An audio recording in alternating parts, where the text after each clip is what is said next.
This Thanksgiving week, a fast-moving winter storm is turning travel plans upside down across the upper Midwest and Great Lakes. So we're going to break down exactly what you need to know about this storm, its impact, and what officials are recommending to stay safe.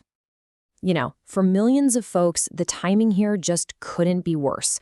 We're talking about a powerful storm system hitting during one of the busiest travel weeks of the entire year, and that's creating this huge ripple effect that goes way beyond just a little bit of snow. And here's a big reason why this is so serious. The National Weather Service is seeing peak wind gusts hitting 55 miles per hour. Now, winds that strong can cause major blowing snow, and visibility can drop to almost zero, making travel incredibly dangerous. And of course, you've got the huge risk to power lines. Okay, so what is actually happening out there right now? To really get a handle on the risks, we need to dig into the storm's current conditions and look at the specific hazards it's throwing at the region. All right, first up, the storm is here. We're going to cover what's happening right now, the conditions, the official warnings, and what makes this storm so dangerous. So this isn't a maybe anymore. The National Weather Service has issued official winter storm warnings for a huge part of the region.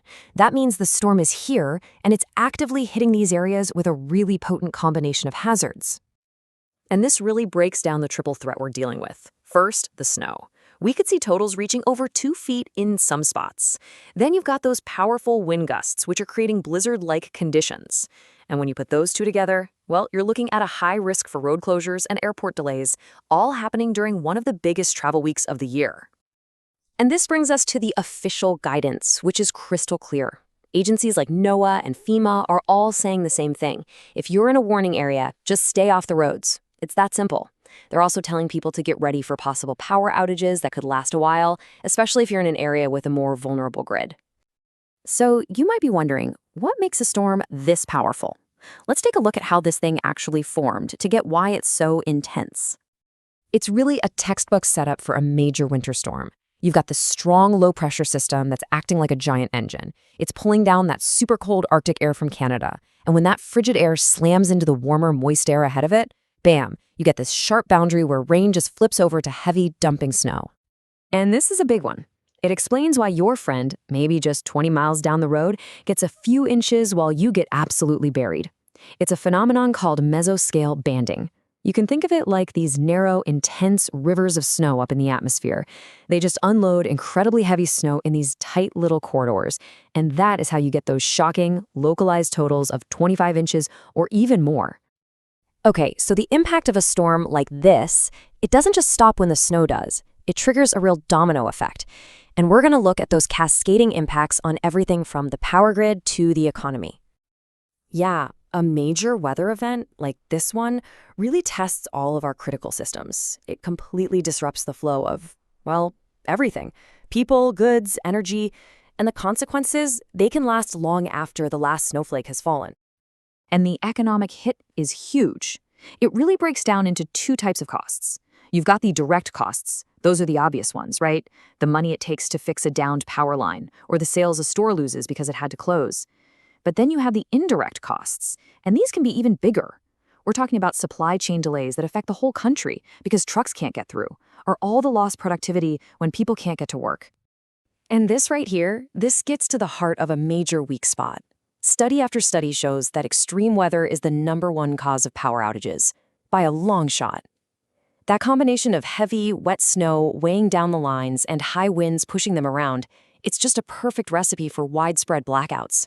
It really shines a spotlight on a critical stress point in our infrastructure. All right, so with all that in mind, let's talk about what matters most. How to stay safe. What are the key things you can do to prepare? So FEMA says every single household should have an emergency kit ready to go. The items are pretty simple, but they are absolutely vital. We're talking enough water and food that won't spoil to last for several days. A flashlight, with extra batteries of course, a first aid kit, and, really important, a battery-powered or hand-crank radio. That way you can still get updates if the power and cell service go down. And this one is so important, I can't stress it enough. You've got to monitor updates from your local National Weather Service office and your local emergency officials. They are going to have the most accurate, up-to-the-minute information for your specific area. They're your best bet for finding out about road conditions, where shelters are, and any safety warnings. Okay, for our last section, let's zoom out a bit and look at the bigger picture here. The good news in all of this is that our ability to see these storms coming has gotten so much better. Just a decade ago, the forecasts were a lot less precise. But today, we have advanced satellites and really sophisticated models, like the Winter Storm Severity Index, or WSI. And what that does is it ranks the total impact of a storm, not just how much snow will fall. This lets utility companies and road crews get their resources in place days ahead of time, which can make recovery so much faster. But this brings up a really interesting tension, doesn't it? On one hand, our forecasting science is leaping forward. But on the other hand, a lot of our critical infrastructure, especially the power grid, is still really vulnerable to these exact same storms we can now predict so well. It's like we can see the punch coming, but we haven't quite strengthened our ability to take it. And that really leaves us with a huge critical question. We know these extreme weather events are happening more often. We can predict them with more and more accuracy. So the real challenge now is making sure our physical world, our power grids, our roads, our supply chains, is actually ready for what's next. That's the big conversation this storm is forcing all of us to have. Please stay safe out there.